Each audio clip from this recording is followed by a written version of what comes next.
Hello to everyone watching. My name is Zuleika, and this is my positive birth story with baby number 2.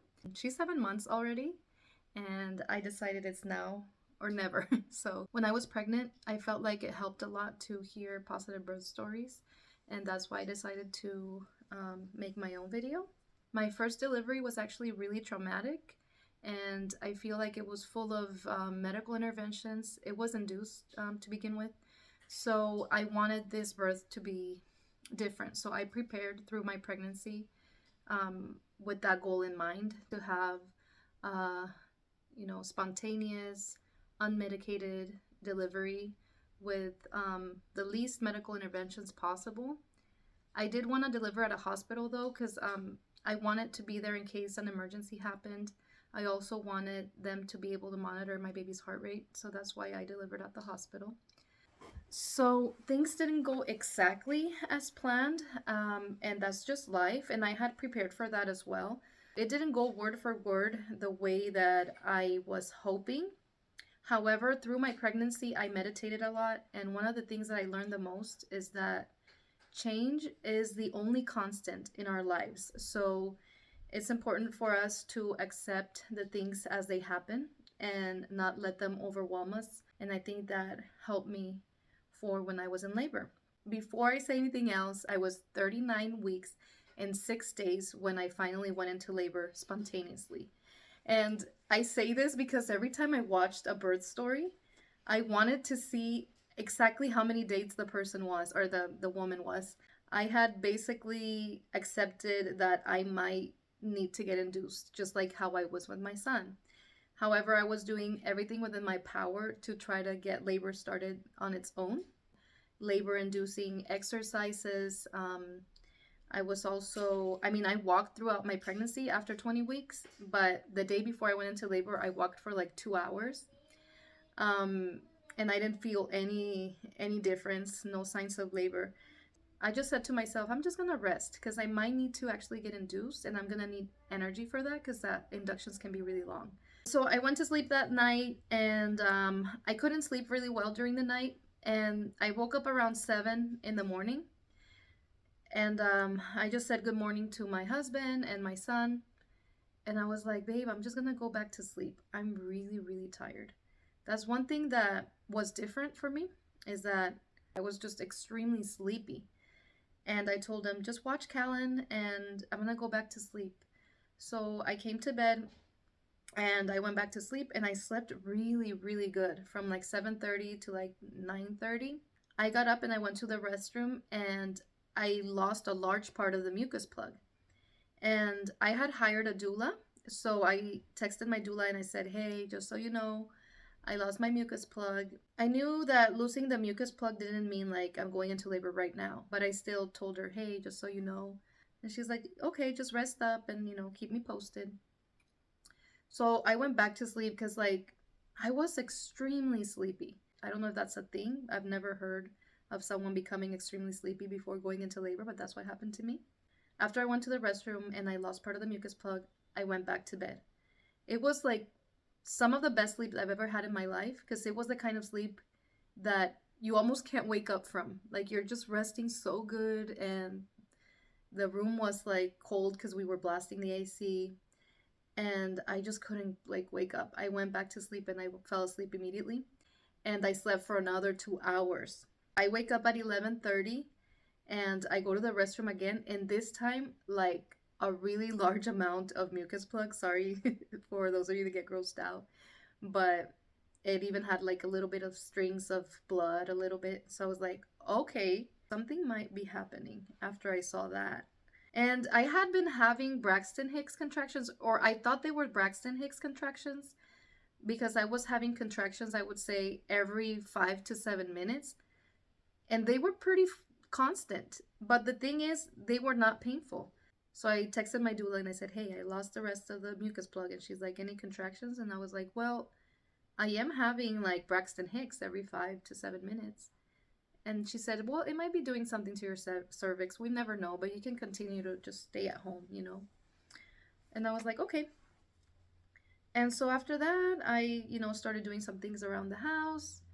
Another thing that I noticed is that I wasn't as hungry as normal. I was actually eating really small amounts. Around 4 o'clock, I get really sleepy again. And I told my husband, I think I'm gonna take another nap. And he's like, another nap? Because he knows that's really, really rare for me. I actually hate napping during the day. And I thought it was weird too. So I go back to bed and I'm laying on my left side. I felt like a little pop. And I got really excited because it was a familiar feeling for me.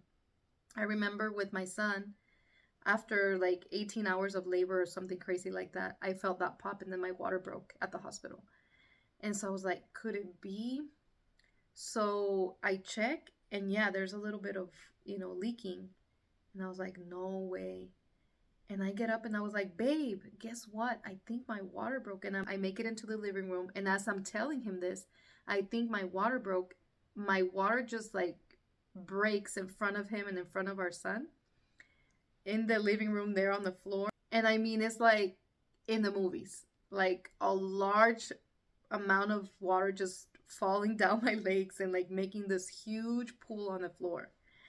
It was really exciting. Honestly, it was an amazing feeling. I was like, and we were both like, oh my God, oh my. So I think it's baby day. I lost my mucus plug this morning at 9 a.m. and another chunk came out around 11:40 a.m. I've been really tired. I took a nap and I woke up and my water broke. Oh, it's still leaking right now.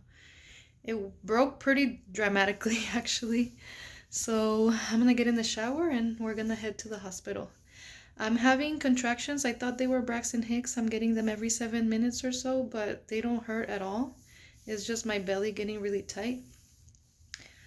But I have no pain as of now.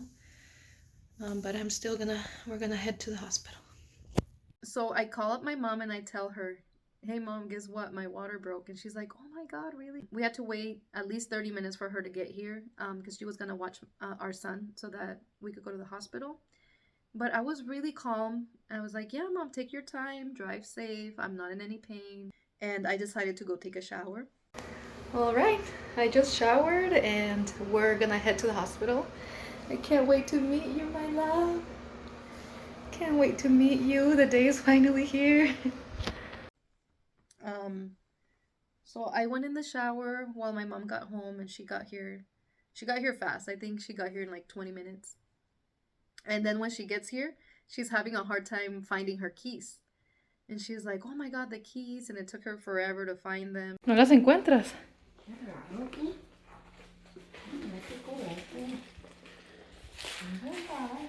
You ready, Callan?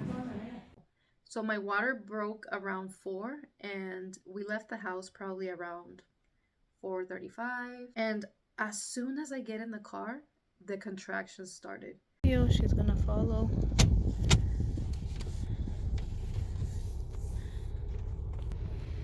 You're excited to be a big brother?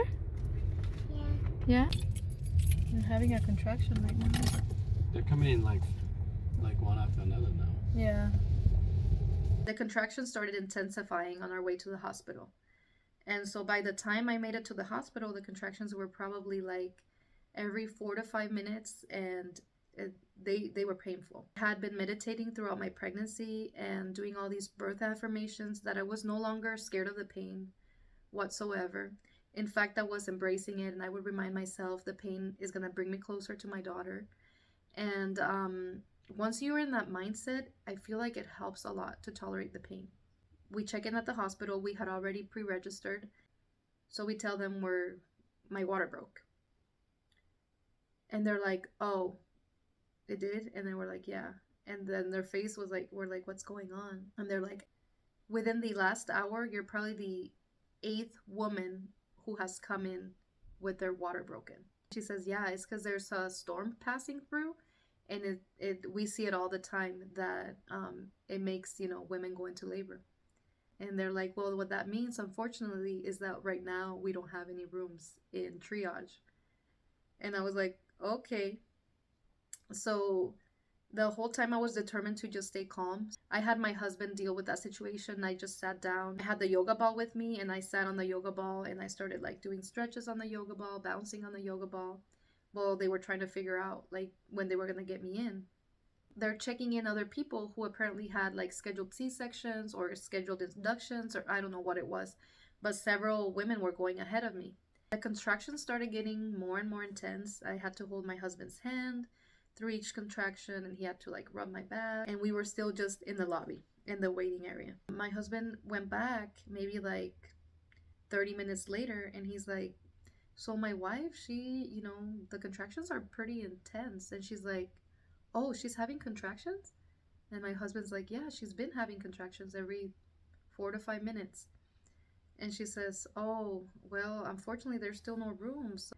And she's like, well, we can probably switch you to the waiting area inside the actual triage, you know?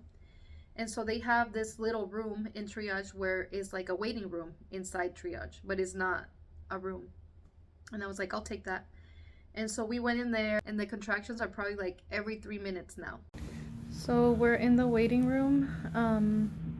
I've checked in, but they haven't put me in triage yet. They put us in the waiting room because apparently there's been a lot of other women with their water broken. I've been having contractions every 2 to 5 minutes, all the way from home and all the way here. So it's been about, what time has it been? About 2 hours. Yeah. And at that point, I just start feeling like this whole body ache, kind of like when you have the flu. With each contraction, I felt like my whole body was hurting. My mother-in-law got there. She asked, like, when is she gonna get a room? I saw one of the nurses that I knew from when I used to work at that hospital before, and I was like, hey, are they gonna check me anytime soon? And they're like, oh my god, girl, you chose the wrong day to like go into labor. Honestly, that hospital is amazing and their service is amazing and there's always rooms. I just had that luck that day there was just so many women went into labor. I had made up my mind, I'm not gonna let anything, disappoint me, overwhelm me. I'm just gonna breathe through all of this and let nature take its course. I was just thinking, if worse comes to worse, I'm in a hospital, there's nurses and doctors here, I'm okay. Finally, a nurse comes in and she says, hey, so there's no triage room, but there's an observation room that just opened. Do you want to go in there? And I was like, well, what does that mean? Would I still have someone check my cervix to see how dilated I am? And she's like, yeah, we could still have that. It's just really, really small. And I was like, yeah, that's fine. And I said, could I have my baby's heart rate monitored? And she said, yeah. And so they moved me to that observation room and they put a monitor on my belly. Just seeing like her heart rate within normal range was really reassuring to me. Akane, my daughter, was moving the entire time, even during contractions. I didn't know a baby could move that much during a contraction. And they came in, oh, let's check to see if your water is actually broken. I'm like, of course it is. It just kept leaking with each contraction more and more. They're like, oh yeah, your water definitely broke, so you're staying at the hospital. And I'm like, yeah, no shit. So we've been in triage for about, I can't remember, like 4 hours already. I've been having contractions every 3 to 5 minutes. And they're getting more and more intense, but they don't have rooms available in labor and delivery. We don't even have a room here. We're kind of in I can't remember what they called it, but at that point, I started becoming really like antsy. I could not stay in one place anymore. So I started like moving around, bouncing on the ball, and I would get up again.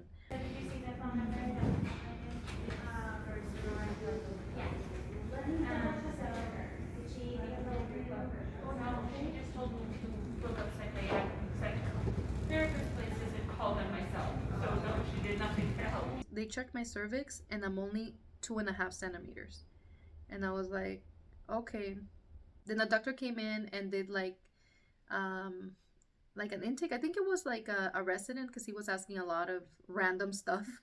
I would just like answer between contractions, and then during a contraction I would just go like this and I would like breathe through the contraction, and then I was like, okay, and we can continue. And I just kept laboring in there in the observation room. And I started getting disappointed because I couldn't do all the things that I had planned, like listening to music, having the essential oils, you know, moving around more. I was actually sharing a bathroom with a whole like hallway. I could overhear situations that were more urgent than mine. So I was trying not to like bother anybody. I was just, doing my thing. My husband was like holding my hand and like rubbing my back, but I feel like he needed more direction. With each contraction, the next contraction was stronger and the next contraction was stronger. And that's when I decided to text my doula. I texted my doula and I was like, you know what, just come, please. And she's like, okay, I'm about 15 minutes away. My doula showed up at the perfect time because I was at the point where like, okay, I can't handle these contractions anymore without some sort of intervention. And so she brings out her TENS unit. The TENS unit was extremely effective for me. Like it gives you like these shocks on your back. They're actually painful, especially if you crank it up all the way up. But compared to the contraction, they're not painful. She attached the TENS unit to my lower back, and I would press the button when I would get a contraction. And as the contractions were getting stronger, I would turn it up, like the shocks or whatever they're called. And at the same time, she and my husband would take turns doing counter pressure on my lower back. They would also help me move around, like sway side to side to help my baby move down into the pelvic area. And then a doctor walks in. She's like, I heard that you want to do this the natural way, but I see you in a lot of pain. If we give you the epidural, we can move you to L&D sooner because, we're prioritizing people who may need more medical intervention. And I told the doctor, actually, no, I'm really serious about not getting the epidural. And she's like, may I ask why? I told her, well, first of all, I had a lot of complications from the epidural with my son. And also, I feel like it hindered the progression of my labor. And she's like, actually, no. And she gave me this whole explanation. I told her, yeah, I know that for the most part, epidurals are safe, but I still don't want to do the epidural. And she said, okay, then we don't know when we will be able to move you over to L&D. We have no way to tell. And I was like, that's fine. I mean, I guess, can I deliver here if I'm in this room? And she's like, it's been done before if that's what you want. And so I was in that situation with the whole pressing on the TENS unit, my doula and my husband taking turns to do counter pressure. I was repeating birth affirmations. My mom had written a letter to me in which she wrote a Bible verse that said, I can do anything through God who strengthens me. And I just kept repeating that in Spanish. Todo lo puedo en Cristo que me fortalece. Todo lo puedo en Cristo que me fortalece. And I would just breathe. I would also say, these contractions bring me closer to my baby. The nurse walks in and she checks my cervix. And she's like, you're about a 3. And I was like, huh? All of this pain is not really doing anything. And I almost lost it at that point. I was like, I don't know how long I can go on like this with all this pain. It would be okay if something's happening and if things are moving along, but if I'm going to stay stuck at a 3, then what's the point, Everybody saw how disappointed I was at that point. And my nurse was like, so what do you want to do? And I was like, I don't know.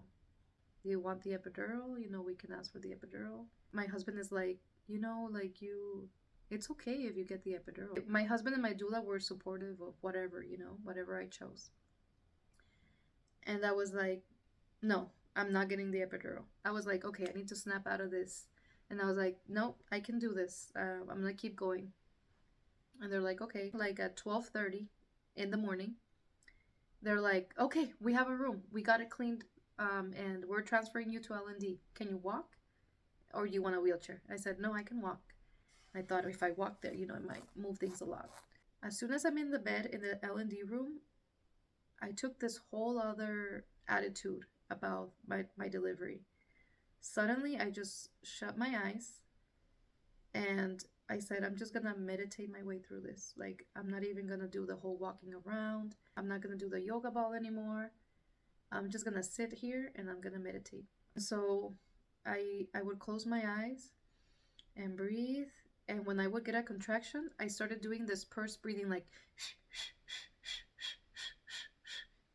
and my doula just had this way of talking me through each contraction. She had a really soothing voice, and she kept reminding me, you can do this, you can do this. My husband was being really supportive too. And it got to the point where I was actually sleeping in between contractions, which was absolutely insane. During the contraction, the pain was probably like a 8 or 9 out of 10, but in between the contraction, I almost had no pain. I could talk, I could do anything. And my doula says, she let me sleep, and she's like, and I told her, you could go to sleep too, And she's like, I'm gonna shut my eyes for a little bit. And she would shut her eyes just for a few seconds. She would wake up and she would tell me, wow, I'm really impressed. Like, the way you're handling it, it's like someone who has an epidural. And honestly, I felt really, really proud of myself. Like, I hate admitting it because I don't want to sound like I'm bragging or anything, but I felt really proud of myself at that moment. And so the nurse walks in and she checks me and she's like, you're at a 6.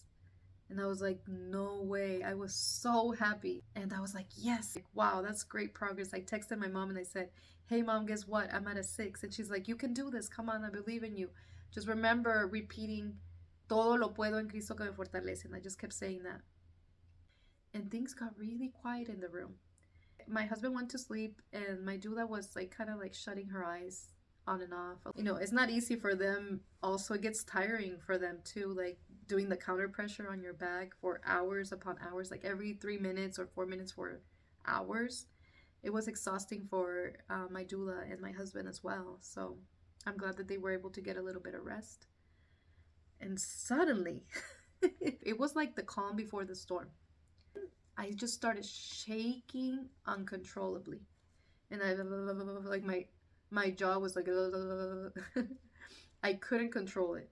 And they're like, are you cold? And I was like, no, I'm not cold. And just, I don't know what's going on. And my doula's like, oh, you're probably going to transition soon. Oh boy, when the transition came. Oh man. So I went from like calm, right, to like nothing was working. The tense unit wasn't working. The pursed breathing wasn't working. The meditation wasn't working. And at that point, I'm just like, like screaming in pain. And they're like, breathe, breathe, breathe. And I was like, oh, okay. And like in between contractions, I wasn't even cracking jokes. I was like, oh my God, that was so intense. And I would like laugh it off. And then oh my God, the next contraction, I was just like screaming my lungs out. And I was like, okay. How long is this gonna go on for? Because I can't do the next one. And then the next contraction, I was losing it again. I told my doula, I can't do this. Call the nurse. And then my doula, she looks straight in my eyes and she says, you're transitioning. This is the shortest part of labor. You're almost gonna beat your baby. She said, every single woman during transition, they say they can't do it, but you can. And I was like, okay. And the next contraction would come and I was like, no. Oh my God, it's funny. But I mean, as soon as the contraction was over, I was calm again. I was like, okay, I can do the next one. And it just went on like that, right? It wasn't very long. Nurse comes in and she's like, you're at an 8. And I was like, really? Probably that amount of pain that I was in. It was short. The next contraction hits. And I was like, oh my God, is it too late for the epidural?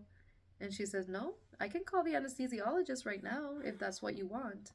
My doula's like, yeah, that's what you want, but you're so close. And they're both like, but you're so close. Also, there's probably a 50% chance that it's going to work. And I was like, 50? Heck no. I'm not going to risk, the complications of the epidural for a 50% chance that it might take my pain away. And I was like, no, forget it. Okay, no, I'm determined. I'm not going to do the epidural. Maybe like a few minutes later, I was like, check again. I'm feeling rectal pressure. Something's happening. And at that point, I didn't want to move. I didn't want to move from the bed. I was just like stuck in that position, kind of just like partly sitting up. And then my nurse, she says, why don't you go on like your knees with one leg out? And I was like, are you crazy? Like, no, I don't want to move from the position that I'm in right now. And she's like, okay, whatever, you know. And I had a few more contractions. She checks again and she's like, there's an anterior lip. I guess it's like kind of like an inflammation of the cervix that is preventing you of going from that 8 to a 10. If you do this position, the gravity is going to help just that little lip, you know, extend or whatever, or get out of the way so that you dilate to a 10. And so I had my husband help me into that position. I'm going to demonstrate the position that she put me in. So this is the position that I got in. It's kind of like a lunge, and I was holding onto my husband like this. At that point, I wanted my husband. I just wanted him to be around, and I was holding on to him for dear life. I had my arms around my husband's neck, and he was holding me at the waist to keep me in that position, and I didn't want to let go of him. And I'm pretty sure I went from an 8 to a 10 in a matter of seconds. As soon as I got in that position, I said, I have to push. I have to push. I have to push. And they're like, no, wait. Let's get the doctor. Too late. I'm pushing. And I can't explain it, but it's like your body just starts pushing for you. Like, you don't need to practice pushing. You don't, it's just like this. I feel embarrassed, like, demonstrating it, but if you could just imagine, like, bearing down with all your might and you can't control it. And honestly, it hurts a lot, but in a way, it feels very relieving. I was scared of feeling all of that. Honestly, like, I just start pushing and I just feel like this out of body experience. Like, I can't believe I'm actually doing this. Like, there's a human coming out of me and you feel every inch of that happening. That ring of fire, the baby just moving down, the contraction at the same time, your body just, everything just working together, every muscle of your body just helping your baby come out. Honestly, it's such an empowering experience. It's crazy because it hurts, like, it hurts a lot, but at the same time, it's like so empowering.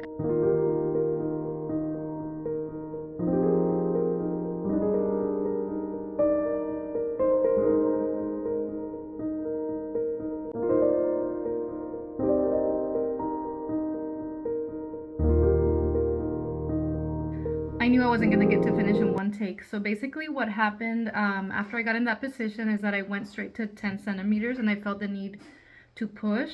I just started pushing. I pushed maybe like 3 times over the course of like 10 minutes. And so the doctor didn't catch the baby, as they say. It was actually the nurse, our nurse, who did. And which was perfectly fine because we ended up finding out that she had just finished her training for midwife. And actually that was her last day working as a nurse, because the next week she was going to have her graduation and then start a new job. So anyway, I just wanted to share those last few details. Everything's hectic over here, so sorry this video was so long. Please give me a thumbs up and subscribe to my channel if you enjoyed it. If you have any questions, just leave them at the comment box and I'll try to reply to the best of my ability, because I'm obviously really busy with both kids, which is why it took so long to upload this video in the first place. So yes, thank you for watching. Bye.